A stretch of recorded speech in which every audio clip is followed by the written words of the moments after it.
So today represents a record for the Mental Space podcast. Normally we speak to maybe one or two inspirational individuals at once.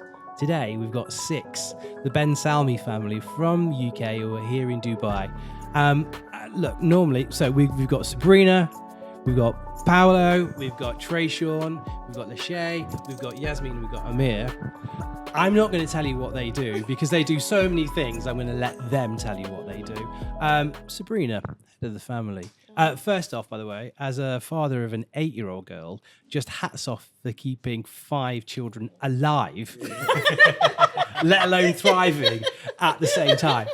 I love that. So I'll come to you and we'll pass the mics up and down. So if you can grab that one. Sure. Sabrina, tell me a little bit about the Ben Salmi family, the mission, why you're here. Wow, absolutely. It's an honour actually to meet you in person. Absolutely amazing. So as Scott said, my name's Sabrina Ben Salmi. I'm the mother of the Ben Salmi siblings. And the mission is really to raise aspirations. It really is simple. It's how can you dream big together as a family? How can you be individual pieces but all come together? So you'll, as the interview goes on, you'll realise we're all incredibly different, like so different, it's unreal. But it's all interconnected. You know, we've all got different skill sets, and the mission is just to go out there as you see our family, start percolating, thinking, oh, I thought about that. You know, we can write books, we can talk, and it's leading from the front, the back, the middle, but more importantly, just finding your own family unique flavour. You know, no pressure, fun with it. We have our good days, bad days. I always get questions like, oh, your kids behave so well. I'm like, turn up at my house. I'm not unannounced. You know, I'm not. Like every parent's day I ever go to with my sons or daughters, the teacher's like, oh, they're lovely in class. Yeah. And it's their See faces. them when they don't want to eat the broccoli. Yeah. And it's their faces. I'm like, I'm not immune to teenage hormones, right? We're just an ordinary family, just sharing a message of love, vibrancy, and connectivity. And with that, the mission is really to do our Ben Salmi Family School tour, just to get kids dreaming, getting adults to connect with their inner child, and just see what comes out of that. Man, that feels like a mic drop moment. We're going to carry on talking. I'm going to ask you to pass the mic down. And Paolo, why don't you tell us a little bit about yourself, how old you are, but also what you're doing? Awesome. Thank you for having us. So my name is Paolo. I'm 14. And I'm just really passionate about mindset and leadership and sort of talking to my peers and helping my peers understand who they are as leaders and just sort of shift their mindset before they go out into the world. And then through that, do whatever they like. Where did that come from? Because when I was 14, all I was interested in was collecting Panini football stickers. I would just say inspiration from mum. We grew up like going to personal development events. At first, we absolutely hated it. It was just a bunch of people with white hair and a bunch of guys who were in their 60s. I don't know, like, those type of guys. And at first, I know these type of guys. No. I'm 51. I'm not there yet. You're not quite there yet. Not quite. I've seen worse. Oh. That feels like a mic drop moment. So sort of at first, it was sort of a bit weird. It seemed like a cult. Like people were like breaking boards or like making noises and we were like doing different processes. We didn't really understand it at first. Sabrina, breaking boards, bending metal. What on earth is going on? Is this like some karate school run by Yuri Geller or it's something? to do with personal development. So we went through like Andy Harrington's like public speaking, Power to Achieve. It was a weekend, and we're board breaking. It's obliterating fears and mindset. So yeah, it was all very controlled. We weren't just doing it, as a fun time. Be very specific and clear. Excellent. Brilliant. Thank you, Paolo, and thank you for this sort of compliment. Sean. Introduce yourself to our audience. Awesome. Well, thanks a lot for having us. So my name's Sean. I'm 19 and I'm all about finances. So sharing the importance of financial literacy, as I think that is the difference that makes a difference, really.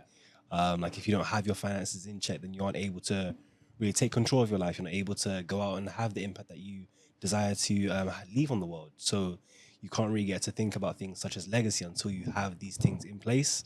Something that I was fortunate enough to learn at the age of 14 was how to trade equities from a German trader called Jürgen Palian.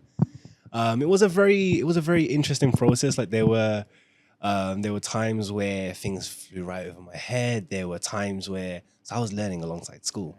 So there were times where I'd come back from a full day of school, sports, an event. Then all of a sudden, mom gets a message like, Sean's fallen asleep. So it was, so it was pretty full on.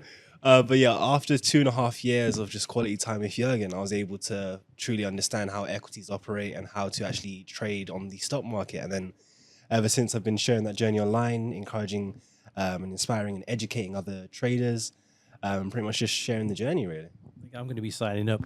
But that's not a typical childhood as well, really, is it? When you're knocking on the door going, what are you doing in there, Trey Sean? I'm trading equities, Mom. Leave me alone. Okay. Right, Lashai, tell me about your story then. Of course. Well, thank you so much for having us, and it's wonderful to meet you here in person.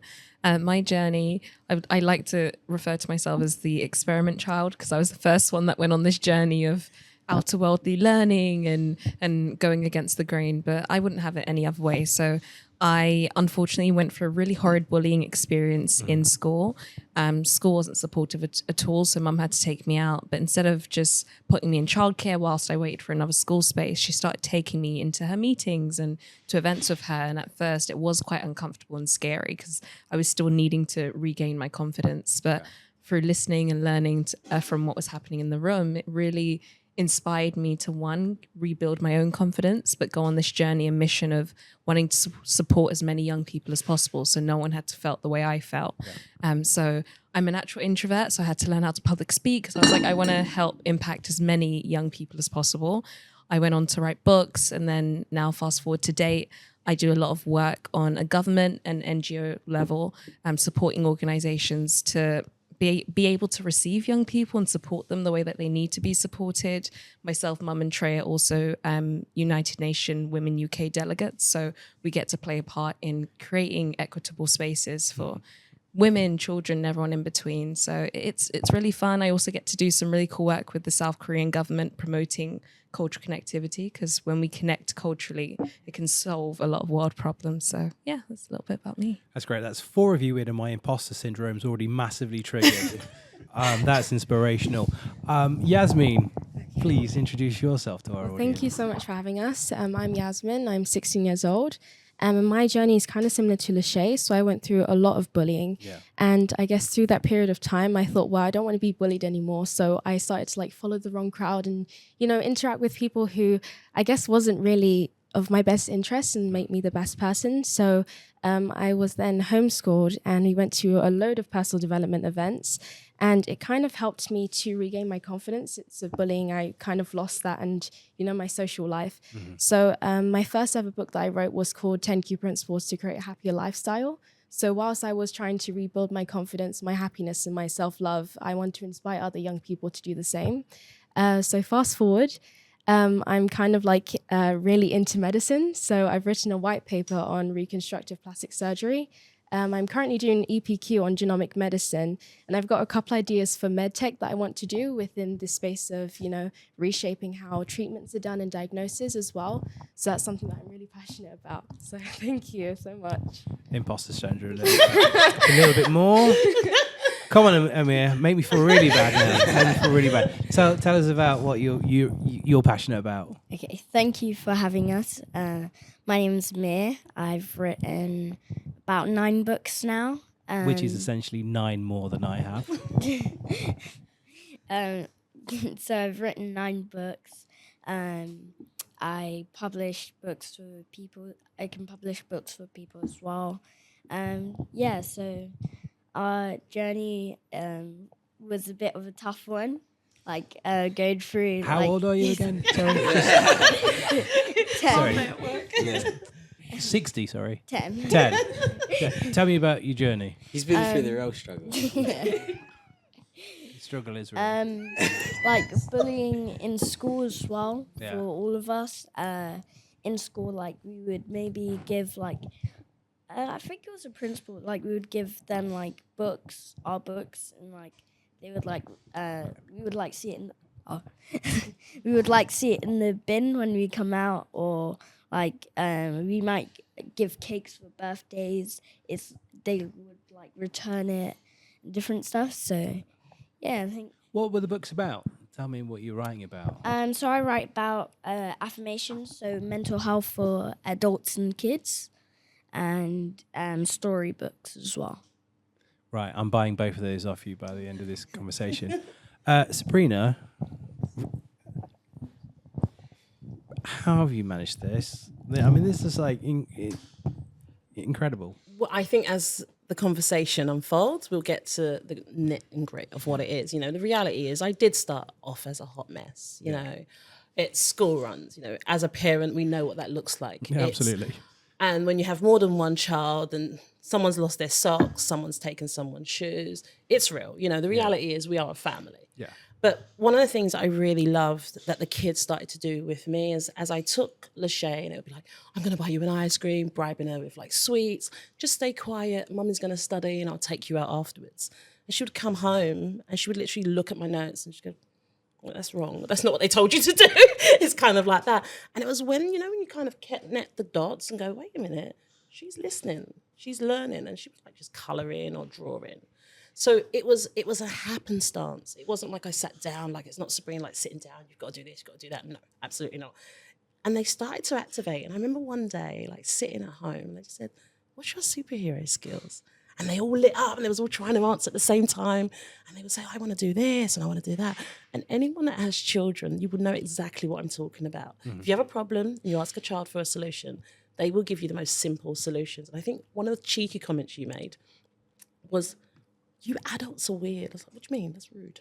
She goes like, you have meetings. Very accurate. Yeah, exactly. But she said that you have meetings about the most bizarre things, Mum. Like you're writing a book and like you're having meetings like every week, talking about the title, what the title looks like, the structure.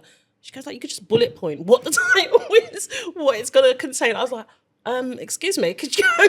But it was really insightful to see my life through the eyes of a child because all they do is watch us. So I started to get a different perspective of how I was showing up through the eyes of my children who were just constantly watching me.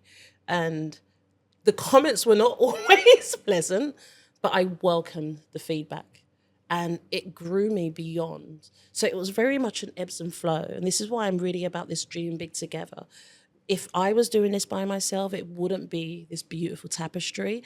It was all about this unique essence of we are all individuals, but we're all one family. So we can go out and plant trees in other people's forests, but we come home and we plant trees and we nurture it. And each person's got a different role. And we got to think about what's in your family. As you're watching us, it's not like do what we're doing, but how can you find your family's own unique tapestry? And that's really what it's all about. I mean, this is one of these podcasts I think we could be recording in 24 hours still. I mean, there is so much to unpack here. You know, we've got financial literacy, we've got bullying, we've got, you know, inspiration, we've got courage. It's trying to build your confidence up again. I'm going to start, though, with the question that we always ask on the Mental Space podcast, which is, and I'll start with you, Sabrina. Yes. We always ask our guests, what does mental health mean to you? That's a great question, Scott. And I always say that health is our true wealth. The reality is, if we don't have our health, we have nothing. So mental health for me is everything. And I always say to people, at what cost? Like if you live with me, you know me, I'm always repeating the same statements. So I always say to the kids, at what cost? Like really and truly, we're in this together. And if we can't find our flow, it isn't worth it, because I've experienced burnout. You know, I've got 5 kids. I've gone through my crashes and I wouldn't wish it on anybody. The reality is if we don't preserve our health and do what we need to do, and we need time away. As mum, you know, they're older now, it's different, but when they were younger, I needed time to just be me or be with adults and, you know, get that re-pouring into me. It's like, Mum, can I have this? And I'm giving them my drinks, my food. It's, you know, it was just depletion. In a beautiful way, but we don't realize it until someone says, hold on, Sabrina, you don't look okay. You don't seem okay. You don't seem yourself. And I'm going, actually, I don't know when I last drank or went to the loo or actually had a meal. And it's understanding that our health, especially our mental health, is everything in absolutely all instances. Mic drop moment after mic drop moment. Can I ask you to pass down to Paolo? And Paolo, get your perspective. What's mental health mean to you? I think mental health is very, very important. I'd say it means everything. I think nowadays, because we obviously live in a materialistic world where sort of everybody is very focused on how they're perceived, they put their physical health before their mental health. Yeah. And I think that's the wrong way to do it. It's like pouring water mid-air with both hands and then getting a cup after and wondering why there's no water in your cup. Because in order to actually be physically fit, you have to have the mental capacity for it, for the endurance, to keep on track, to have that mindset, to keep going, and things like that. But just in general, just being mentally fit, it just raises your values and things like that. When you're mentally fit, you'll start having more appreciation for the people around you, sort of the work that they put in behind the doors and things like that.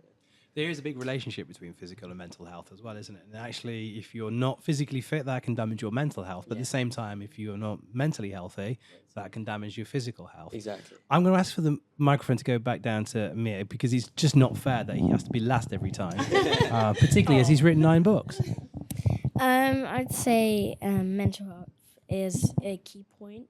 Like, it isn't really spoken about a lot. Yeah. Because like loads of people are like putting themselves down because they might not have the great physical appearance, like the muscles, or like be able to do things people can do, like lift 100 pounds or like kg.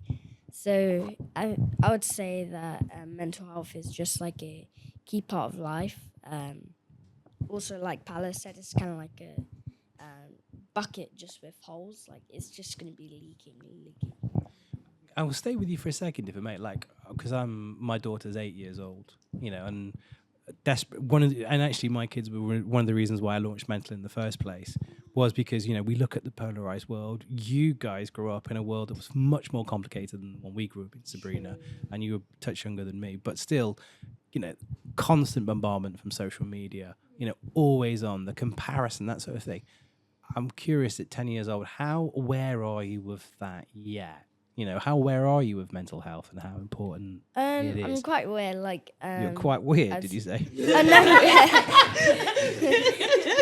I'm aware, like, I'd say, because, like, we were even, like, bullied online, and that also not really made a change in us, but, like, we would start feeling a bit down, but then we just... like my affirmations, we would say the affirmations. Like when we're feeling down, we get back up and like start again. Perfect. I should have just had 6 different podcast episodes, I think, and sat down with you each individually. Yasmine, what's mental health mean to you? So mental health is kind of like similar to what Mum and Paolo was saying, like it's everything. I think I'd like to relate it to your paradigm shift. So whatever you think, it's going to play out into your actions. So if you're not thinking good and happy thoughts, you're obviously going to portray it in a way where you're obviously not confident, you're self-conscious and everything. So mental health plays a huge part in how, I guess, we show up in the world. As Paolo touched on as well, since we live in a materialistic world, I think it's quite daunting on other teenagers. Like we're in a world where everybody's kind of like comparing themselves to other people, influencers. But if you really look, some of influencers' lives aren't really real half the time. You know, it's just what they put out. You know, when we see people on social media, like some people we follow, not every picture that they take is exactly how their life might be. You don't know if they have challenges. So I think mental health is a pivotal thing that we should all, I guess, take into account. And also, if you're not having a good day, don't try to fake it because, you know, it's life. We're all human. Not everybody has good days. We sometimes have bad days.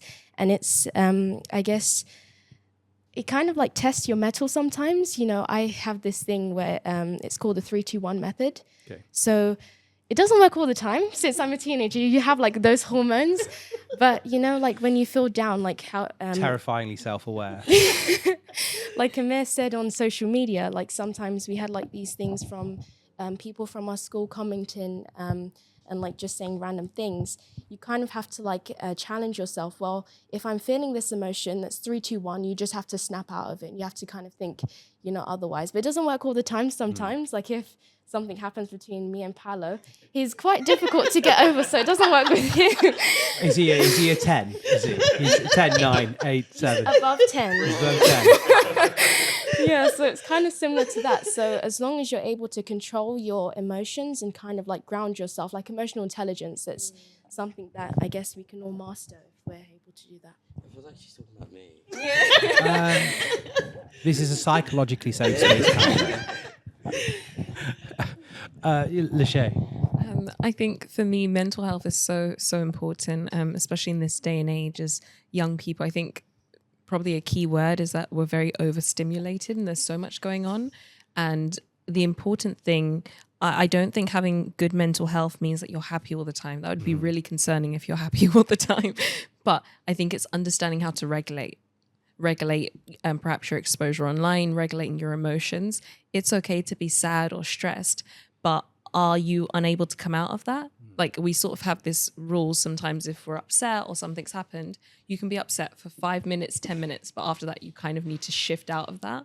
Not meaning that the emotions are solved or your problems rectified, but the longer that we keep ourselves in that mental state, it's also going to have tremendous effects on our physical state. And I think one of the, I hope I'm not wrong with this, but one of the illnesses that we're seeing on the rise at the moment is things like IBS in young people and bowel cancer. Yeah. And that's all to do with emotions. Like I think it's been glamorized to some extent, like, oh, I have a sensitive stomach and all these things. But a lot of the time it's manifested and developed from unspoken emotions or staying in certain environments or things like that. So yeah, it's so important. Trey Sean, bring us home on this one. Mental health boy. for you. Well, to me, I think when I think about mental health, I just think about longevity. As ultimately, if your mental health isn't in check, then you will only last so long, irrespective of what field you're looking to head into. You only get so far. Eventually, you will get to that tipping point where you will fall apart. Like currently in psychology, we're learning about depression. And the statistics show that many more women tend to be diagnosed as depressed. Although they're arguing that it may be the other way around because as men, we don't talk up as much. We aren't, I guess, as willing to go and get diagnosed. So obviously, it's important just to, I guess, check in with yourself, see how you're doing, and understand, as Lashai said, that you will go through those ups and downs. But ultimately, it's just about having that balance. It's about having, I guess, that those things in your life that saying that we're able to rest. You're able to just take a second, just to sit back and think, okay, why am I doing this? And I guess it just comes down to looking at your values. Like, what do you hold? Just like what do you hold closest to your heart? Like, what are those things that keep you going? Because if you have, I guess, like more materialistic goals, you're always going to want more. You're never going to have that sense of fulfillment. So I guess just comes back to, I guess just comes down to looking at, like, what am I working towards? Like, what is it for me? Like, what is that end goal? Do I look to, I don't know, impact others? Do I look to change the trajectory of my family or things like that? But I find that just having something bigger than you, having a why, really just helps with keeping your mental health in check. Obviously, it won't be easy. It never is. But I think it just comes down to having the right support network around you so that we're able to pick one another up and just understanding that it is a marathon. It isn't a sprint. So it is something that will take time, and it's just about, I guess, seeking that constant improvement. And then, just taking it day by day, really. So tell me what you do on bad days, and tell me about a bad day. The list is endless. I find that it definitely helps having a large family. We're able to come together, cheer one another up. Exercising, I find that's something that really helps. Yeah, when we're downstairs, all we can hear all we can hear is like just constant like breathing, and then like the floor's pounding, and then you go upstairs and he's doing push-ups. It's hard work trading. That's a good one. Yeah, I'm with you on that. Trading as well. So obviously with trading, you need to be able to master your emotions. You need to be somewhat 'Cause robotic. it can be super stressful. Absolutely. Like, there's a lot of nervous breakdowns, as we used to say, particularly back in the 80s and Yeah. 90s. Yeah, absolutely. Like if you have a lot of money on the line, it can be very nerve-wracking. So I find that over the past 2 years, I've really been able to better understand myself, better understand, okay, I'm willing to take this risk without it affecting my day. Because there were definitely, Mum can attest to this, there were definitely some days where I'd take one too many losses and I was just like, okay, no one's talking to me today. So it did take a while. It did take a while. But I think it just comes down to understanding that it is what it is. As long as I'm taking calculated risks, then it shouldn't affect my day. But yeah, I guess it just comes down to finding out whatever it is for you. Some people it's exercising, for others it may be reading a poem. But I guess it just comes down to finding whatever it is for you. There is no right or wrong way about going about this, but it just comes down to finding out what works for you. Perfect. So I'm going to ask you the second question we always ask, which is, how's your mental health today? Today. Here in the sunshine in Dubai. Well, in yeah, our lives, it's at its peak. Yeah, it's a good space. I think it's in a good space. What I really love is that there's dialogue. And when I'm having the bad day, I would say I'm having the bad day. I won't hide. I'm quite an emotional person. So you will find like they'll come in and go, Mum, are you crying? I'm like, yes, I'm crying. Like, what's wrong? And I just speak it through. And I think it's really important. Like I really... sometimes people have said to me, you shouldn't cry too much in front of kids. And I think, as parents, some people choose not to, some people choose, I don't think there's a wrong or right way, but I'm just emotional. So it's going to come out. And what I find, they'll just say, are you okay? Is there something you can do? And I would just say, like, it's something I need to process or something that's just hurting, and it hurts sometimes. But today in Dubai, right here, right now, it's in a good space. Okay, I'm gonna be really honest about this. I'm not a fan of the sun, so right now it's very hot. So And we've put you in a suit. exactly, yeah. Shorts and t-shirt would be fine. It's not formal dress for a podcast. Yeah. So yeah, I would say pretty good. I would definitely say there's things that I can improve on, like sort of like me and Trish can go to the gym together, but I would say in that space I need to be more like focused and dedicated. Like not going as often as I would want to, or some days I just like feel like staying in my bed, and then my mum. You are aware you're a teenager. Yeah, but like This is allowed, Oh, okay. Yeah, so it's Tell Mum again. like on the days where I'm having a beautiful dream and it's just wonderful. Like I'm on holiday or something. Sorry, I'm on holiday or I'm eating something, and then as soon as it's about to finish, as soon as we're gonna get into the good stuff, my mum wakes me up, and I think that's where I just get really annoyed. So some days I just don't want to get up and. Just want to lay in. I guess that's normal. Enjoy your movie, yeah? So how do you, on those days, and I've had sons who've gone through the teenage years as well, how do you motivate yourself? Because often it's, get out of bed! But how do you motivate yourself? How do you pick yourself up on the days that you manage to do that? Because that was 100%. Yeah. Food is a big motivator. There's some arrows coming your way from this side of the table. Yeah, well, food is a big motivator to me.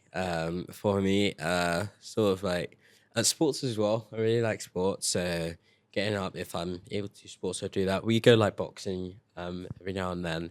So I'll say that's a big motivator. I'm not so happy while I'm doing it, but I'm always motivated to go to boxing and sort of get that work in. So I'll say that's what motivates me. Okay. The outcome. Yeah. Great. Lashai, I'm going to ask, random going backwards and forwards here. Keep mixing it up so you never know where I'm coming next. I think for me, my mental health is in a good place. So yeah, I can't complain. Once again, no one's perfect. We have our off days, but I think it's there's this thing that we like to do, which is called like a pattern interrupt. So if you are having a bad moment, instead of like sinking into it and letting it dictate your whole day, try to interrupt that pattern. That could be through like going outside or doing something different, or say you're in the heat of an argument, like just walking away and saving your peace. So yeah, no, for me, I'm happy to be in Dubai. Tell me what a bad day looks like. Oh, bad day. Someone's gone in my room. just noise. There is absolutely no doubt you guys are related. No. I would say that's a bad day. Just like someone in the room, they wasn't meant to be in the room.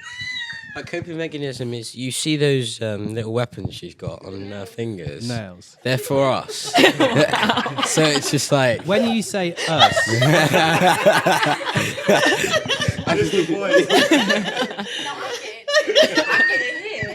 I was the beta tester. Yasmine. I guess since we're in Dubai, it's my mental health is really, really good because I was been learning Arabic, so I guess it's like it's my prime time to kind of speak a bit.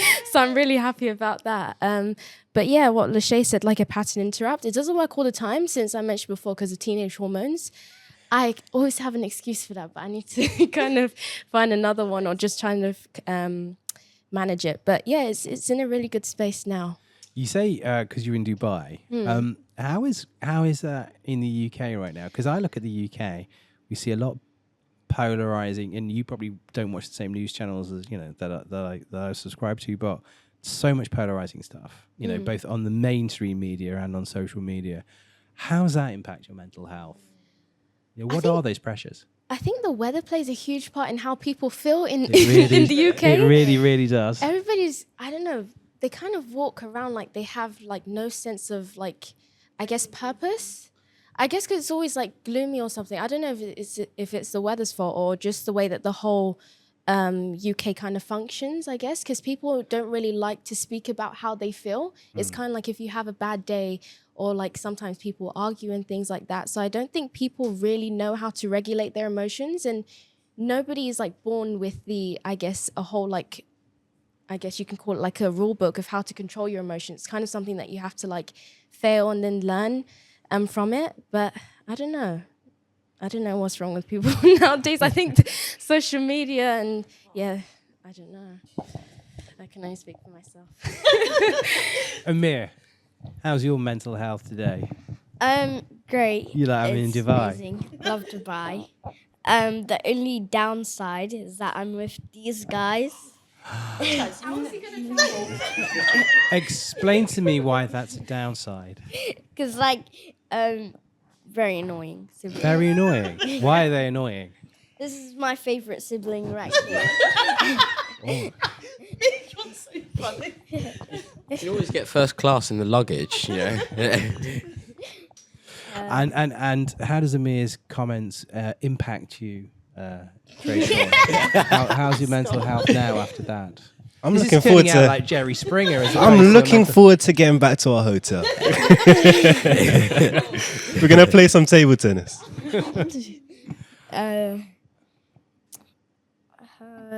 I think I'm going to leave you. Sometimes they say hold space for people to talk. I think I'm going to take the microphone off and just get yourself into any more trouble. I wanted to ask Sabrina, like, when you look again, we look at the world today, and we're going to talk as parents now. Yeah. We're going to get into all the different issues that we're all passionate about. But I know, as a father and as a mother, when we look at the world today, how important is that kind of resilience that you're building in? Oh. I mean, this is a work in progress. I mean, everyone's going to have good days and bad days. But again, coming back to one of my wives and my daughter and looking at the world today, what are your concerns? And then how proud are you what you're seeing through what your children are putting out into the world? I think that's a great question, Scott, to be honest. I've got serious concerns. Like, we have a lot of conversations. I think a lot of what we encounter, it seems like we click our fingers and we do this magic 5 minutes, but it's actually exchanging dialogue. We're talking, and the big thing is, don't just sit on it. We can't address what we don't know. So I often get concerned when they're not talking. Like, how you doing? I'm all right. And there's something, well, let's just talk it out. But I'm very concerned about social media. And one of the things is they've all got profiles, but they're not on them. I said, just jump off. You don't need to be in that all the time. TV, radio, just constantly bombardment of what you need to be like, what you need to do. And I always say, you're not your stuff. Like, don't get me wrong. I'm very proud of them for what they've achieved to inspire others. But that's not really what this is about. I'm all about the cultivation of a human being. And if you're not a good person, none of it means anything. So I always say, it's not the likes, it's not the popularity, it's not what you look like, it's who you're being. So I get very concerned if, Paolo comes in and goes, I've got this and 50 likes or this. And I'm like, go deeper than that. Because I get very concerned around what the impact of that could be long term. And I think it's all about the residue of what they encounter today and how that will impact them later. But like you said, when we grew up, we didn't have these challenges. So I think parents nowadays, we face a completely different challenge. Whereas, you come back with the kids went through bullying, you come back and they've got technology. Some people have set up WhatsApp, bullying groups or social media bullying groups. So that's a major concern. They're in their room, but they're not on their own. Yeah. I mean, and cards on the table, I was bullied when I was at school. And for me, I was a bit of a geek. Still am a bit of a geek. But my bedroom was the safest place. Thank you. I'd get away from the bullies. I'd disappear into my books and the different worlds that were on offer inside those books. Now, sometimes it feels like for you guys, the bedroom can be one of the most dangerous places because people are just reaching in there. And we as your parents can't see, but people are reaching in there telling you things that are not good for your mental health. That's so true. And it's interesting. So, I might be in a part of the house and I'm sort of like head counting my kids. I'm like, gone upstairs and I could hear Paolo having this conversation. I'm like, who are you talking to? And he's on a game and he's talking to a guy. Like, it sounds in his face. I'm going, what's going on? So you're exactly right. Fortnite. There are Rocket League is even worse. So the dangers of who is my child speaking to? Yeah. What's my child going through in silence? Yeah. That, for me as a parent, frightens the life out of me. So I always say, we're always going to have our good and bad days, but just speak. Yeah. I need a moment. Like Paolo's quite good. I'm surprised he didn't mention it, but he will say, I just want to be alone in my room. And it's just teenage stage. And you could see, like, why are you asking so sharp? Like, it's the sharpness that would come. I'm going, young man, I'm your mum. But then I know he just needs time. So it's, go out, take a breather, earthing. We've gone to. I don't get the time very often, though. No. Why do I feel this is turning into a family therapy session? Mum Speak your truth. Yeah, obviously, mum being a mum, she wants, like, if something is wrong with her baby, she wants to know. Yeah. And she wants to know now. Yeah. And then I'm like, Mum. That is a very mother thing. Yeah, I know, but I'll be like, Mum, I don't know. I don't know why I'm feeling this way. Or, Mum, I'm just sad today. And then she'll just come up with all these reasons. I was like, Mum, can I just, like, sit down? She said, no, you're not going until you tell me. And I guess it's good because at some point it will teach us to sort of express our emotions. And yeah. But also balance. Like, I think what Paolo's mentioned is really good. Like, I had to learn that I don't need to know everything and it doesn't necessarily have to be me. How hard big a lesson sister. has that been? It's really hard initially because you've got different phases of parenting and it shifts. So it's like you just want to know they're okay, but also understand they're growing up. But big sister, she's brilliant. I spoke to Shay, I'm fine now. I'm like, okay, can you tell me what you spoke about? Apparently she's the favourite sibling. Yeah. So, and I think this is the beauty, I think, in life. Dialogue is so important, like transferring that energy through speech or physical movement. It doesn't matter who it is. Obviously, just have a good circle of people around, but just realising the parent is not always going to be the person that child wants to come to. And I think you're my memory that really hurt me. Like, he had a mentor, so it was Cheryl Chapman, actually, and she said to him, just write down, journal. And he was like, I'm going to journal. You're not allowed to do it. And I'm telling Cheryl or some other person everything. You read his journal? No, definitely not. No. But he was like, you're not going to. And he just kept on going on. And he walked past me in the kitchen. You're not allowed. And I spoke. And I'm like, young man, okay, I'm glad you're speaking, but don't keep rubbing it in my face that everyone else knows. And I don't know what's going on. But for me, as long as I know they're okay, it's not necessary that it has to be me solving it, because as long as it's out other than in, so it doesn't eat them up, I think that's what's really important. Okay. You've obviously raised your children, sorry if that sounds patronising, I can't help because I'm old, with a set of values. Where have those values come from? Where have your values come from? I think, if I be entirely honest with you, trial and error. I think every time a child is born is not a time to teach, it's a time to learn. I'm a mother, but I'm not a mother of 5. I'm a mother 5 times over. And I'd be like, can I do this? Not one size fits all. Exactly. Yeah. And it's a case that, I think there's so much pressure on parents. If I would really like to touch on this, in that to be a good mum and to be a good dad and to be present and to do, no, stop doing that. Like having to solve all of your child's problems. That's not fair. No one is, I think it's not fair to put that on someone, but also it's not fair to have that expectation for yourself. But I think what I'm trying to lead to is that I can't support if my children are not willing to develop that relationship with mum. I'm going through this problem. I want you to either fix it, listen, or help me. And it's understanding that not every time they come, they don't necessarily want to fix it. Like, yes, Lashai was so verbal. She was like, Mum, don't call no one, don't fix it, don't tell me. I just want to talk to you. And more importantly, don't tell no one else. You talk too much. And I was like, okay. But it's understanding that I can't be better for you unless you guide me. And I think that fairness, that ebbs and flow between parenthood and childhood, is understanding that as a parent, we don't know it all. And it goes back to that story with you. I remember about 10 years ago, Yasmine said something. She asked me something and she wasn't impressed at all, Scott. And I said, oh, we'll Google it. She said, Google it. I was like, why don't you know it? I was like, because I don't know everything. And it's that as a child, you kind of look at your parents sometimes as superheroes and they're going to live forever. And I remember we were like just talking and she'd be like, oh, you cry? At the time, she hasn't experienced my emotions. And you bleed? Like, oh, for your mum. She sort of just walked away thinking, oh, you're not quite what I thought you was. And she just looked so displeased. And like she was just like talking to her siblings going, you know, she's not quite made of iron. Like I thought she was, kind of, you know, that kind of tone.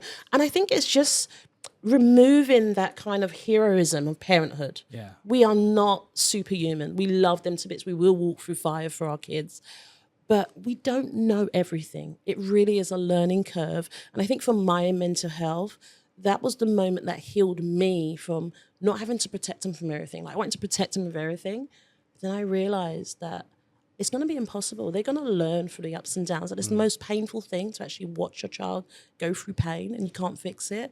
But when you see the strength in them and the growth in them. So going back to your question about being proud of them, my biggest pride is that through the bullying, 'cause they all went through it, they all lost themselves. So seeing them on stage is not about the public speaking, it's that they found their voice. Seeing them write books is not about the books, it's about them believing in what they thought about, they're going to share. So I have a different perspective of what I'm proud of, and I'm just proud of who they are as people when they're doing the right things. But the values, I think the values really come from my spiritual beliefs. So I'm Christian, and it's really about treat people how you want to be treated.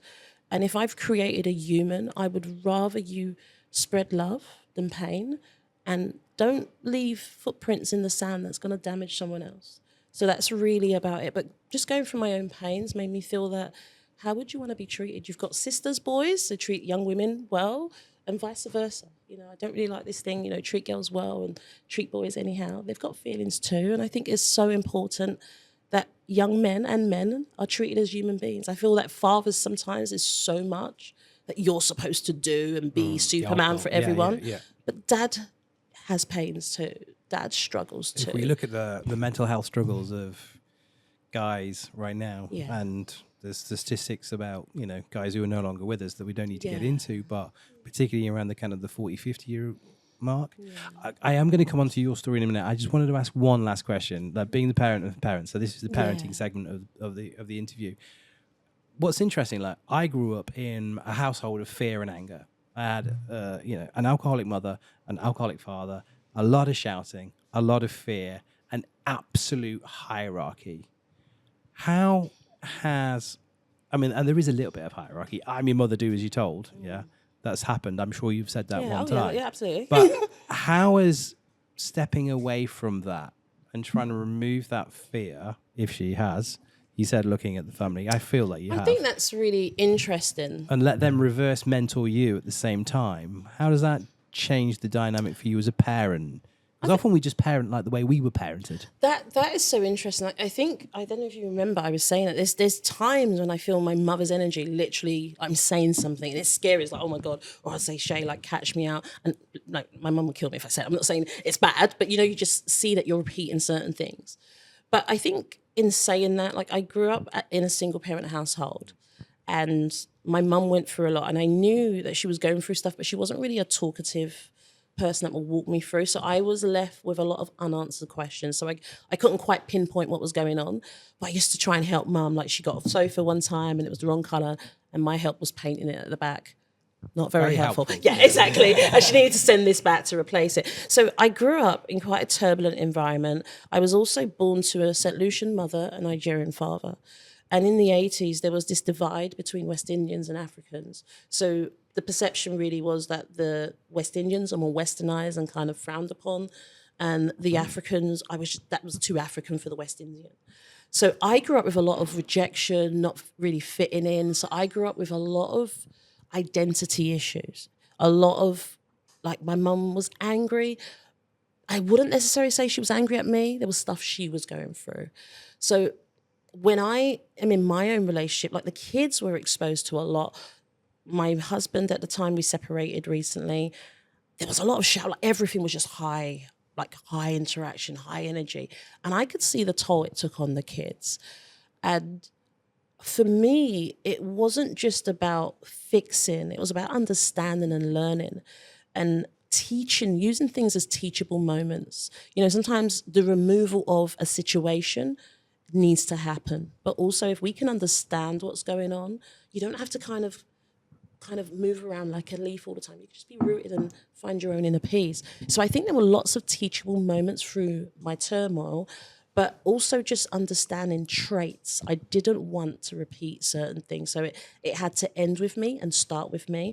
But as a collective, it was to say, how do I relate to you? It's not about, I guess as a parent, I was very different at the start, if I be entirely honest. Scott, very fragile, very like broken, wounded. There was just so much going on. And I think as I've got older, hopefully I'm saying this right, I feel that I found my balance. Like, I couldn't even say no. Like, discipline was just, Shay went through so much. Every Friday it's toy day, toy shop. Mum, she's like, what do you mean every Friday? Like, they're not behaving. Like, your children are not listening to you, Mum. And you're making problems for me. Like, I'm inheriting this problem. So there was a real side of me that I wanted to live this life that wasn't really congruent because they're acting up. They weren't listening. Dad was doing certain things. There was no balance.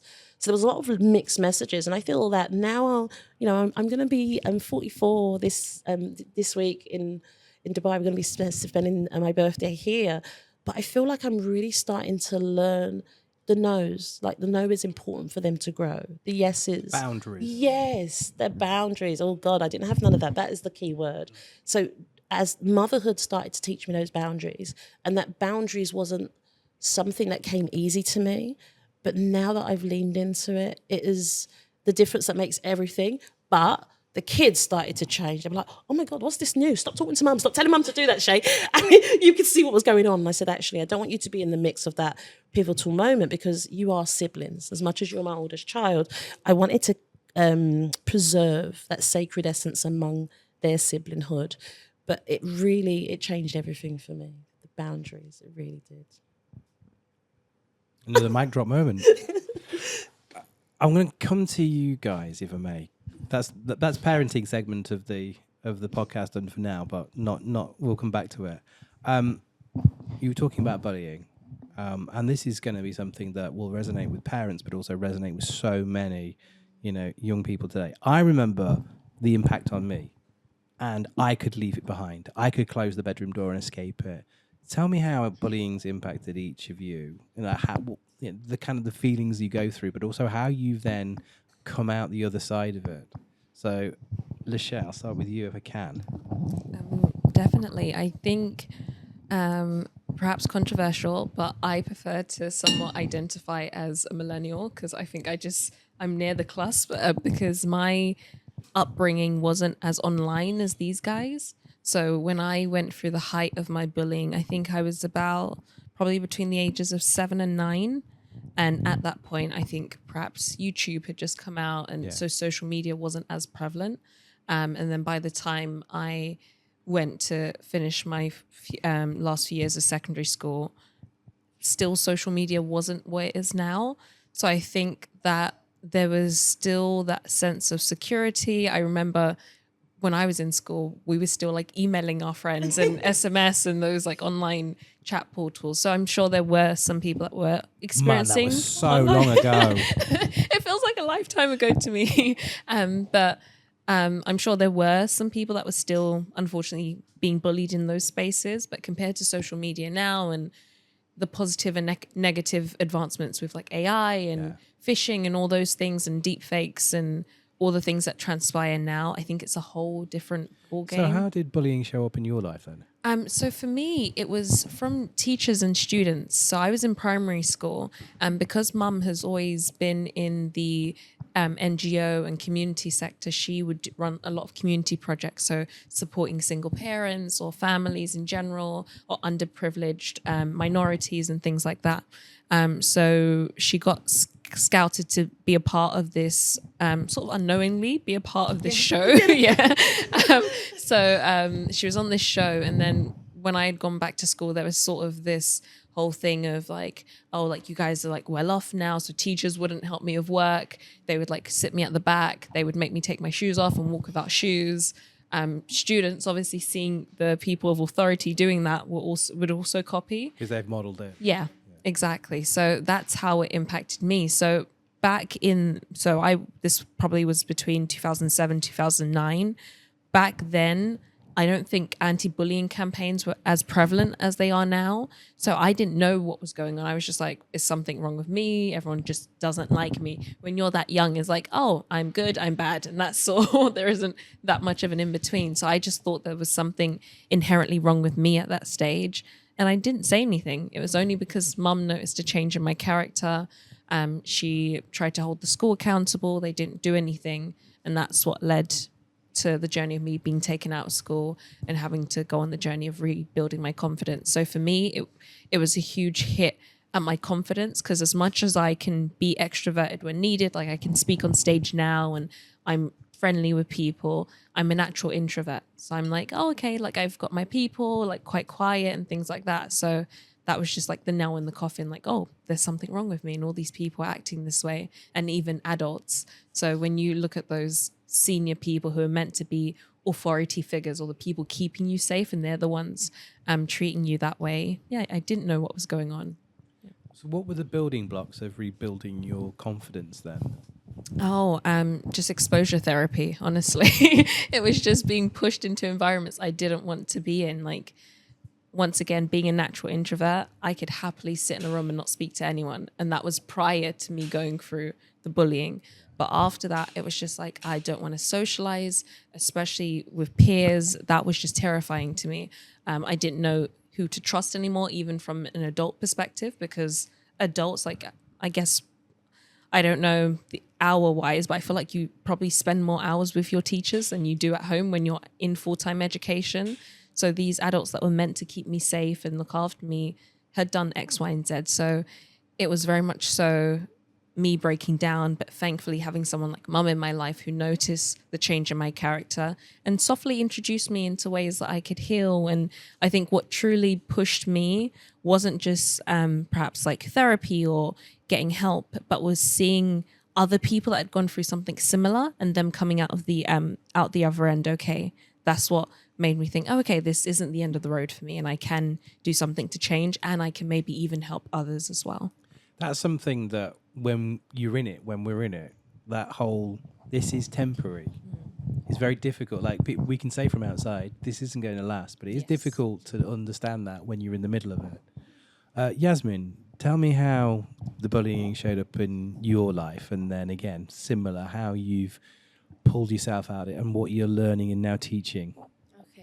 So my bullying kind of started when I was in, I think nursery was the first time I got bullied, because we went to a Muslim nursery when we was little. So all the other children were like, I guess you could say like Southeast Asian, is it, for the Pakistan? Okay. And I guess they must have not known that my father was Muslim or something. So they kept on they did stuff to my hair because my hair's curly and stuff. So I don't know if that was bullying or maybe they just didn't really understand, but I got left on my own sometimes, to play, or kids wouldn't sit next to me and stuff. So that was the first time I experienced bullying. Then when I went to primary school, I started to get bullied even a bit more. I wasn't really aware like of racism at that time. I was just thinking, well, maybe these kids don't like me because I guess we wasn't really taught about that kind of stuff. But I used to get bullied and even like physically hit by boys and girls as well. There was this one girl that always used to just pinch me just randomly for no reason. And the teachers never, I guess, realized it because in front of teachers, she always acted like she was a really good person, like the teacher's pet. But until one of the teachers started to see what she was doing and they took us to a meeting, they kind of like realized her true colors because one of the teachers caught her out, they showed her the footage, and then she just, I guess, it all just blurted out. So I guess one thing that we don't really realize about bullying is that people bully people because they hurt. So I guess one thing that I had to learn was that, don't take it too personally. But I guess when the physical bullying started to happen, especially from boys, because at first it was from girls, but for boys it's even scarier because I used to get punched a lot. I think there was one incident where two boys was holding me. One just started punching me just randomly, and the teacher caught it, and they told mum as well. I don't know what reason that was for, and then. Oh, okay.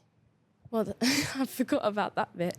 But yeah, I guess how that impacted me was kind of similar to what Lashai said, what's wrong with me? So you kind of have to, that's when I started to lose my confidence a lot because I stopped talking to some children. And then when I reached secondary school, that's when I started to follow the wrong crowd. So in primary school, I went to secondary school with the same children from primary school. Yeah. So I was thinking, well, if you didn't like me from primary school, I don't know what I'm doing wrong. Maybe it's because, I don't know, I'm not playing with you. So then I started to follow them. There was like the class clowns you'd kind of call. So like they used to do like really weird things. So I guess I thought, well, so I don't get bullied anymore, let me just follow you. So I used to, start laughing when they're laughing in class or like, being kind of like a distraction. So that's when I kind of started to lose myself because I started to do things that I wouldn't normally do. Mm-hmm. So that impacted me in like a huge way because I knew that I could be, someone different. But I thought, well, if the person that I was, which was myself when I was in primary school, and you didn't really like that, let me try to change. So I lost myself quite a bit in that period. And then I kind of had to realize, well, if people don't like who you are, it doesn't mean that you have to change. So then I kind of learned that those kids who were bullying me had a lot of problems with their parents, and half of them was only children. I think the only child in their family. So some of their parents were single parents, and some of their parents spent a lot of time at work.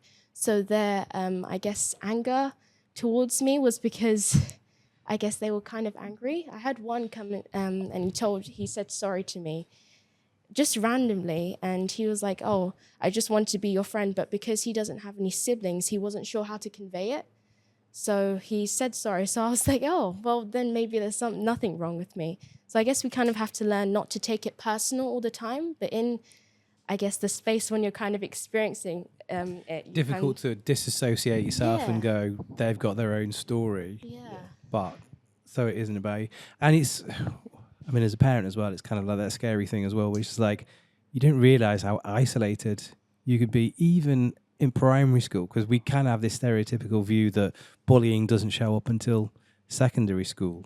How do and Amir, I want to get your perspective on this because you've already started witnessing it and you've already taken affirmative action. What were the pieces, like when we talked to Lashai, like what were the building blocks of you rebuilding your confidence? So the first thing I had to learn was, one, there's nothing wrong with me. And then the second thing was kind of like regaining my confidence. So that was when the personal development kind of played a huge part, because we spent a lot of time with like adults who had like a fear of talking on stage in front of other adults. And then as a kid, when you're told, well, why don't you speak to all of these adults? And it's not so scary because I guess when you're with your age group, it's kind of like daunting because everybody's the same age as you. They're going to make remarks and comments. But you kind of have to just learn, well, similar to what Mum said before, if you can impact one person, it doesn't really matter how people view you. So that was one of the things I had to learn. And then just to love myself again and to be happy. Because in school, I wasn't really happy because of all that I was going through, and that used to show up when I used to come home and, you know, not really wanting to, I guess, interact with people. So I used to spend a lot of time by myself. And in a big family, when there's like so much people in a house, you kind of just can't, I guess, keep to Hide. yourself. Yeah. So I don't know. They played a huge part in kind of regaining my confidence and learning to speak again and kind of being happy, I guess you could say. Amir, I'll come to you, like, because you've already experienced bullying and you're 10. Have you seen your sisters go through this? You've seen your sisters talk about this. It feels like you're accelerating through the healing process already. You're already taking positive action. But again, tell us again how your experience of bullying, but then why you think, do you know what, I'm going to write books about this. Where did that idea come from? And what is it of yourself and your journey up until 10 that you put into those books that you want to help and pass on to other children your age reading them? Thank you. I think seeing my sister get bullied was a bit annoying. So I would help her. And, I'd come home with a black eye because the boys would punch me or throw rocks at me. So I would help Yasmine. But it was quite hard to see and watch. And when something bad is happening, it's not good to just sit there and watch. It's good to actually go up to that person, talk to them, and tell them different stuff. So my books. Amir, just Oh, sorry. My books. So what got me to do it was because when I went outside, I saw a lot of people bullying others or even saying bad things about themselves. Oh, I'm ugly, I'm stupid. Some people, they might look in the mirror and say, oh, I'm ugly, I'm this. Then they're kind of affirming what they say. But if you go in the mirror and say affirmations, you're affirming that thing. I am a billionaire. You could become a billionaire. So. right, I'm going to start that tomorrow. Where's my mirror? Paolo, we haven't really spoken a lot about your sort of mission, your passions, on the work you want to do. Where is that coming from? Tell us a little bit more about what you're trying to do in the world. Thank you for that question. So sort of what I'm trying to do at the moment, or what I've sort of started on that I'm trying to go, is I'm big on questions. I ask people a lot of questions. You can ask my mum growing up. I ask her the weirdest questions because I just want to know everything. I'm just very curious naturally. So I set up a brand called The Big Question. And so what I'm trying to do with that is we're sort of trying to go to the place where we can ask leaders from every single industry one big question about what they do that everybody could be thinking about, whether it's in leadership and what it takes to be a good leader, whether you're a podcast interviewer or you're a TV host, what it takes to ask a good question, or just absolutely anything. We intend to answer that through books, later on maybe documentaries and podcasts and things like that, and talks. Weirdest question you've asked your mum? No, Scott. It's sense. You have a sense of that. Yeah. Paolo's my wild card. I love him to pieces. I think this question could air, but one of the inappropriate questions Paolo asked, I think he was a bit younger than Amir at the time, and one of Mum's good friends had visited. Oh no! And it wasn't malicious. It was just genuinely inquisitive, which kind of made it worse. But I don't know why he said this, but the gentleman was on the heavier side, and Paolo went up to Mum. I don't know if he was still there. He was there. And I think he had stretched back or leaned back. And we were laughing and he went back. And Paolo said, I didn't know men could be pregnant. How is he? And he was waiting for an answer. That was the worst bit. I remember it was very awkward. I was looking at him. I'm like, imagine if I asked you a question. And I was confused why he wasn't answering. He didn't really understand why the guy was. It feels like after that he needs to be reading Amir's books as well. I'm happy, I'm healthy. Yeah, exactly. So what's the big question right now then? What's the big question you're asking? So the big question that I'm... Big question are you asking? big question I'm asking right now. To everyone or just myself? Take your pick. Um, Why am I here? What's my Being attacked by everybody. I would say the big question that I'm sort of focusing on for myself is what it takes to be, how I can improve as a leader. To be honest, I think leadership is everything. Leadership shows up everywhere, anywhere, no matter where you are, who you're with. And one of my sort of things that I stick by, one of the quotes that I like that I made, goes like, the best way to be a good leader is to be an even better follower. And I think that's really important. To most, that probably doesn't make sense, but when you really think about it, like you shared before, sort of when you're a child, when you become a parent, you'll parent like your parent. And that's because you've grown up your whole life being a follower, watching your parents do what they done as parents and sort of the process that they took you through. And you've just been a follower your whole life. And so the following shaped the type of leader you were going to become. And so I believe that right now, just being a follower, being in a family, having all these siblings, I think he probably doesn't like being the youngest, but I think you're in the best position because you've got so many leaders ahead of you that you're able to follow. That sort of the mistakes that we're going to make, we'll probably make such big mistakes. 4 people down, you'll be able to avoid those.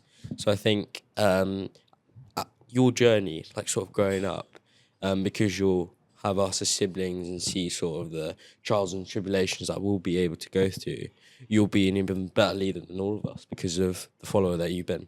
So. And right now, you'll get away with all of it.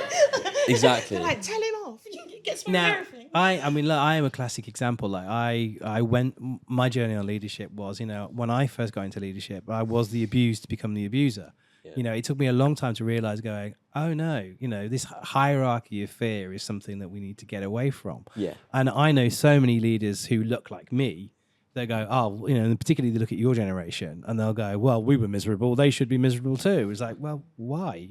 Well, it's character building. No, it wasn't. It was just bloody awful. Yeah. When you look at leadership, what do you think those qualities are? Like, how do you think leadership should be compared to the way that many of my peers still sadly think it is?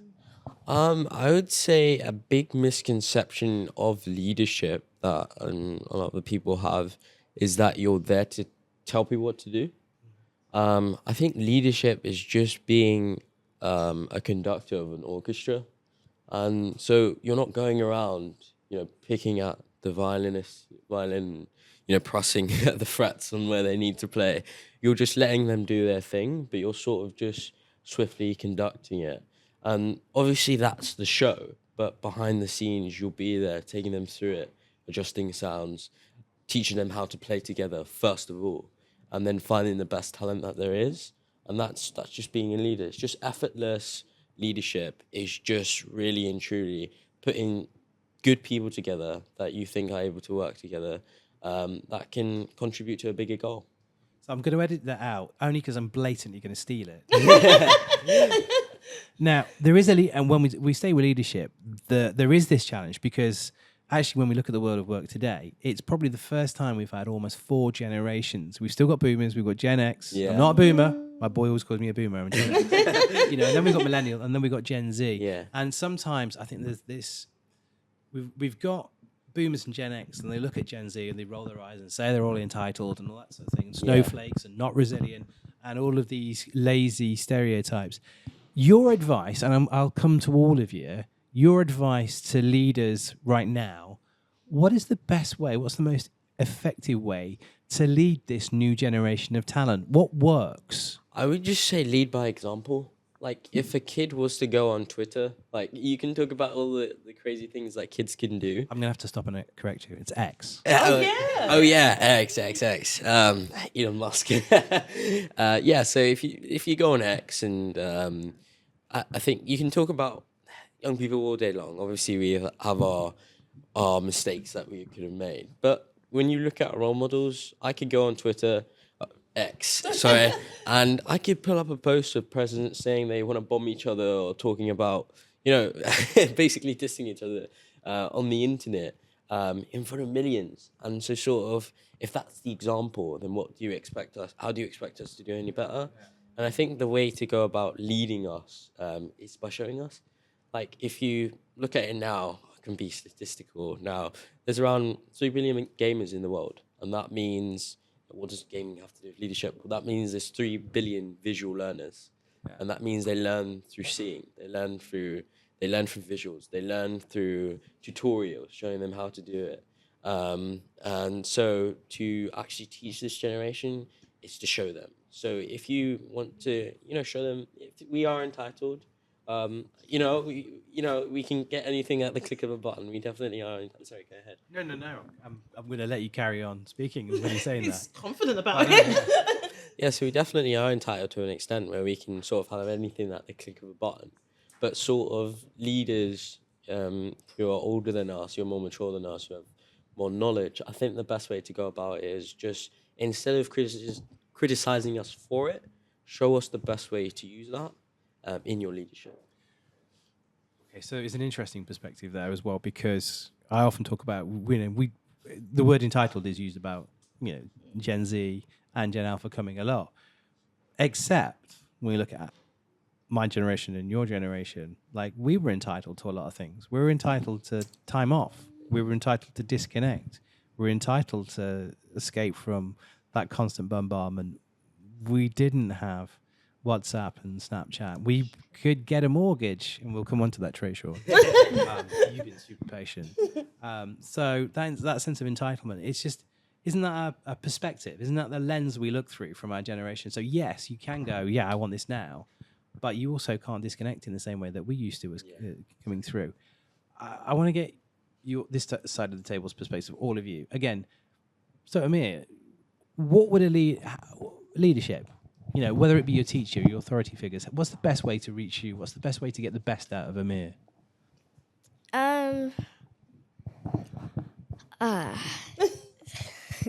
To get the best out of me. What about maybe some quotes from the book? You've got a leadership book if you're not sure what to say. Yeah, Couple that as well. But Yasmine can hold it for you. first, I would say then you have to see my good and bad days. But yeah, I'd say How do you lead people? Yeah. I would say I lead people in a fun way that they would enjoy, in a way that they would I'd say teach others what I taught them. Mm-hmm. Yeah. Mir, choose a couple in there. Hold it. That's because I think you've got some really good examples of leadership. Just hold it close to him for Yaz. Thank you. I am resilient. I'm resilient, and can overcome any obstacle. That's actually a good thing for leaders to understand as well, because often we've got so many insecure leaders out there that then pay that forward and pay that down to their troops. I lead with integrity and honesty. I embrace change and adapt to new circumstances. Perfect. Yeah, so that's the little quotes that I have in my book, affirmations, and Again, I'm going to blatantly steal them as well. Yasmine, because you're getting to that point now as well where you'll be entering the world of work and you think about careers. What are you looking for from a leader? So I think what I'm looking for from a leader is to really, I guess, just listen to people. Because I don't think anybody could be a good leader if they don't really know what the people want. So it's kind of like, I guess you're, for example, in Dubai, you're kind of leading people with no, I guess, end goal. So you just, I guess, how do I phrase it?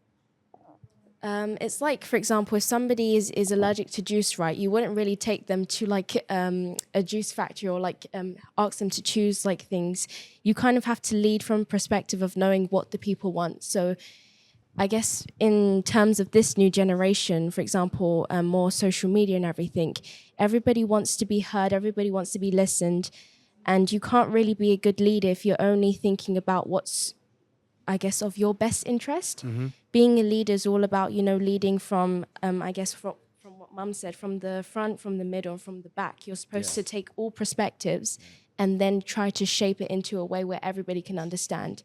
being a leader is being able to listen to people, being able to adapt it in a way where people feel comfortable to, learn from you. Because nobody wants to have a leader or listen to somebody who doesn't know what they're talking about.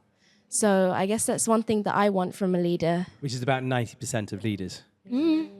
Or bosses, probably Yeah. the distinction between bosses and leaders. Lashai. Thank you. In terms, I think the worst kind of leaders, and no one's perfect. We're an evolving story, and every day is a new page written in our book. But I think insecurity in a leader causes so many issues. And I think this has actually been quite a prevalent discussion online with Gen Z's relationship to work, especially in the corporate world, where a Gen Z person will happily just quit a job if they're being mistreated. Whereas I guess in past generations, you're just sort of taught to be okay with abuse in the workplace and get on with it. Whereas Gen Z is like, I'm not going to tolerate You're that. a lot more agile. Yeah. But you're also, I think, a lot more aligned to that. We were brought up in that, well, this is the way it is, that hierarchy of Very fear. true. Yes, sir, no, sir, 3 bags full, sir, just do is. And then eventually in 20 years' time, you might be in a position when you can treat people the way you've been treated. Whereas now, I think Gen Z are leading the way. It's incredibly courageous to go, no, and what I get frustrated with leaders of my age, or bosses of my age, not leaders, is that, like, we raised our children to expect better. Things are supposed to get better. Yes. Very true. I think sometimes there's a underlining thing with generations where it's this idea of wanting the next to have better, but sometimes there's this underlining jealousy of them having better or more. I've seen like boomers and other generations complain about like, oh, like you young people, you can work from anywhere. Like that's not proper jobs. And that wouldn't be something to be upset about. That would be like, oh, wow, that's a new development. And that's so interesting. I'm so pleased for you. Yeah, exactly. Try that. But then also, I'm so pleased for me. Yeah. I can do that. You can try it as well. So I think it's acknowledging those things, and especially to leaders, perhaps this relates more to corporate and professional settings in that respect, is making the workspace equitable. Yeah. Especially with Gen Z, they want to feel valued and as though they're getting something from a job. I know some workplaces have implemented things like giving minimal, obviously you're still a corporation, but giving minimal shares to staff members or making them feel involved, because I think that's a huge thing. What we've seen on the online and digital space of people wanting to feel as though they're part of something bigger, which is why I guess platforms like Patreon do so well. It's where the audience member can now be a part of what's being created and be acknowledged. I think people are just looking to be at the table, part of the discussion, respected and seen at the end of the day. Perfect. Trey Sean, you are in that world of work now for yourself. Like, what kind of leader do you want to be, or what does a leader need to do to inspire you? So first of all, I'd like to start by sharing a quote, paraphrasing a quote at least, that my head teacher shared with us by a guy called Leon C. Megginson. And it goes like this. So it's not the strongest of the species that survives, nor is it the smartest. It's the species that is most adaptable. And I think it comes down to understanding that as a leader, there are a number of different ways that you're able to have an impact, that you're able to, foster change within the workforce, within the world. And just understanding that everything that you do, everything that you say has an impact, irrespective of whether you're aware of it or not. Like, for example, the way that I show up is going to have an impact on others. The way that I address others, that will have an impact. There's a book by, is it Dr. Emoto? So Dr. Emoto, it's the hidden messages in water. And obviously, it pretty much just looks at, okay, our bodies are made up of water, and the effect that everything that we do, everything that we say to ourselves, and this is why affirmations are so important, has an effect on our body. It has an effect, like, once again, going back to mental health, it has an effect on the way we think about ourselves, the way we go about talking to others.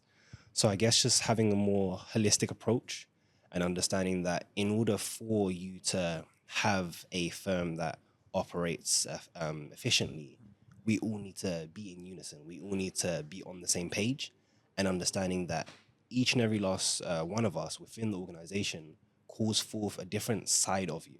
Like, for example, Like for example, with some of my siblings, I have to, I don't know, let's say, share stories to convey a certain point. Whereas with other siblings, I may be able to just get straight down into it and just, yeah, just I guess be very concise and be, okay, this is what it is. Here's how we're gonna solve it. What are your thoughts? So I guess it just comes down to understanding that some people you may need to be more vulnerable with. You may need to share those stories. You may need to share those obstacles you've had to overcome to build that rapport. Whereas with others, if you were to go about doing so in the same way, they will lose that respect for you. So I guess it just comes down to understanding that each and every last one of us has a different perspective, needs a different type of intervention in order for us to show up in the best way possible. And just understanding that as times change, you need to do so as well. But understanding that there are some fundamentals that do have to remain intact in order for you to succeed both as a leader but also as a firm, and just understanding that as you focus on improving one area of your life, it then will have a knock-on effect on other areas. So yes, it may be extremely tiring to show up as a leader and things like that, but it will get to a point where that becomes the norm, and then that will then have an effect on, say, your family life, your personal life, and just understanding that it is challenging. It is definitely challenging. Like, the good things in life don't come easy, but it will be worthwhile. Perfect. We've covered, I have no idea how long we've been recording for. We've covered so much. We've talked parenting, big questions, bullying, affirmations, leadership. We haven't spoken about financial literacy yet, so we should just talk about the importance of financial literacy. And we've talked in the past about the link between mental health and financial literacy. Why is financial literacy so important to you? I think especially as guys, when you understand that your finances are in check, you're able to carry yourself in a different light. You see yourself in a different light. You're able to understand, okay, I have it together. Because especially, like, I've been talking to quite a few people from a couple universities, and they have been thinking about, okay, I am academically gifted. I'm able to showcase my academic prowess extremely easily. But on the financial side, I find that I'm not really fulfilling my potential.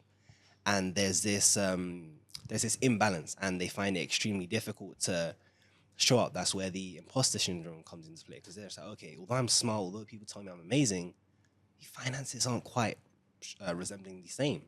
So there's this imbalance, and I find that when you're able to have your finances in check, you're then able to, one, see life in a different manner, but then also you're able to, I guess you're able to be more willing to try out new things, because if you have that safety blanket, so to speak, then you're able to go out and take those adventures, take those risks. You're more willing to add to other people's lives. But I find that just understanding, even if you just have a basic understanding of how finances operate, you're then able to truly set yourself up, just change the trajectory of your life altogether. Because, like, no one's asking you to, I don't know, be a professional analyst or something like that. Like, it's obviously not for everyone. But just having a basic understanding of how you're able to create things such as generational wealth and set yourself up for a better tomorrow. Because obviously all these things, all this safety, then just allows you to truly experience life to its fullest. Okay. Well, we talked about materialism and materialistic, and I think our generation was the first generation that was sold to in a way that never happened before, TV advertising, all that kind of thing. And now we have social media that are constantly showing people with better cars, better clothes, looking better. Where do you come on the question of, okay, being financially secure as opposed to materialistic? Like, you sound terrifyingly mature anyway, because when I was your age, I was just going down the pub blowing all of my money. That's literally what I did. Trey Shaw knows how to blow, believe me. We've had those conversations. So, and it feels like your generation, sorry, and that sounds patronizing, but it feels like Gen Z are actually a little bit more aware of this. Like, my boy is now saving to get his first place. Like, he's 22. And I was like, oh, I was just in the pub, So where do you think we're at with that kind of materialistic conversation? Like, you can earn money, you can make money. There's nothing wrong with that. But doesn't necessarily they all go on sharp suits and big cars and hubs and, rims for your tires and all that kind of thing? I think it comes down to what do you think contributes to your image? Like for some people, it may be about having the latest trainers. For others, they may have a thing for watches. Like with myself and my brothers, I know we're definitely into watches and things like that. So yeah, I'd say, as Mom said, yeah, there is. You've got Trey As Sean Mom on this said, one. spending We've was had these definitely something I had to work with. Guilty as... So, yeah, Trey Sean access So his that's a trust journey. money at You're on a 18. journey, basically. it's improved. It's definitely Yeah. improved. At first, so when I first started making a substantial amount from trading, I was just like, okay, like let me take a look at what I can get. Like this looks nice. I can get that. Like I literally walk outside with Paolo and May, I'd be like, okay, this looks nice. I could do that. I could do that as well. You know, we did could it do all. of these things together. And yeah, like And you did. Yeah. yeah, like it get to a point where I'd feel okay, like it'd be, I don't know, pretty late. Yeah, we should have been asleep. And me and Paolo would be like, okay, let's create a suit. Like I want to get this when we attend this event. Like let's just customize this. And I was just like, wow. Bank statement came. And I was just like, oh my gosh, like what is going on? At least you're looking at the bank statement. There are so many people that refuse to look at the bank statement, though. Yeah. It's just like want to. And yeah, so I was just like, okay, if my expenses are rising, I just need to increase my income. And then Lashai and Mum saw my statements and they were just like, we need to talk. And I was just like, okay, makes sense. Because at the time, the only thing that I really focused on was trading. I wasn't really focused on managing my finances. So I didn't really think about, okay, like, am I allocating my finances effectively to ensure that I have enough to do anything pretty much. So it took me a while. I think just showing up on social media and sharing these tips encouraged me to obviously maintain the same discipline throughout my life, because there needs to be a certain amount of congruency. Because if you think about it, if I don't know, I've shared a tip on, okay, you need to have these things in check to take a trade. If I'm not following it, then you no longer can follow me. Like there is no longer credible. Exactly. So yeah, I find that definitely helps. And also, I find that social media has also played a key role in shaping our generation's approach to spending, because there are so many young, successful people who have gone on to achieve incredible things. They've been able to completely change the lives for their families and others. And I think because of that, people are so driven to have an impact. So whether that be, I don't know, buying their mum a house, or being able to start projects to create more affordable housing and things like that. And I think that seeing all these things through social media has kind of shifted people away from wanting to, I don't know, get the most expensive pair of trainers and things like that, and truly just understand, like, how much is it truly worth? Like, for example, I'm going to be completely transparent. Like, I had a thing for trainers for a while. Yeah, Mom was just like, you're not going to get to wear all of these. And I was like, okay, it makes sense. I don't exactly wear trainers often, so it doesn't make sense to have that many. So I guess just also having some sort of meaning behind these purchases, because it can be quite easy to get sucked into that, I guess that need for that dopamine rush. So just understand that, okay, do I truly need this? Like, for example, the trader that taught me, Jurgen Palian, with him, he was just like, okay, if you can't buy it at least 2 or 3 times, don't purchase it. I was like, okay, that makes sense. That does make sense. I can see the rationale behind that. And then he was just like, okay, he's done the same thing when he bought his Maserati. And I was just like, okay, that's pretty nice. So I could think about doing the same thing, because by the time you've made 2 to 3 times as much, you probably no longer want the thing anyways. But yeah, I guess it just comes down to seeing who you surround yourself with as well. Like, for example, with my peers at Harrow School Online, we aren't really as materialistic. We're all about, like, looking at creating, like, experiences, those moments, those memories that you're going to cherish forever. Like, it's great and all, I don't know, having a nice t-shirt, things like that, but just understand, like, what truly matters at the end of the day. That definitely feels like a mic drop moment. And it's going to have to be a mic drop moment, I'm afraid. Like, I could honestly carry on this conversation all day, but we've been recording for quite a while. So I am going to bring this conversation to a close and just basically say, look, it's been an inspiration talking to all of you today. Sabrina, a heck of a mother. Paolo, Amir, Yasmine, Lashai, Trey, Sean, you're an inspiration, and thank you for joining us on the Mental Space podcast. Can I mention one thing only? Just this. Oh, If that's okay. yes, you can mention that, of course. Because this changed everything. Yeah. We've come to Dubai for this event. So it's the Global Black Impact Summit. So we came as guest speakers. But little did we know that they selected 4 winners, and I mean incredible leaders from around the world. The chair of the foundation is actually the legendary footballer Clarence Seedorf. Yes. Yeah. So they called out my name for Visionary Award. So my kids are looking at me, and I'm seeing the name. And it's in stages. And initially I'm like, down, then she couldn't move. so I'm looking at the screen. I can see Sabrina. They said the name. Didn't quite feel So mental health wasn't working, like nothing was Yeah. clicking, right? So everyone's looking at me at this stage. All the tables, like there were amazing people in like oil and gold and footballers. Everyone's just looking at me like, why is this woman not moving? Like, and I just froze. I just sat there. And then they had to say, like, get up, move to the stage. My boys held my hands.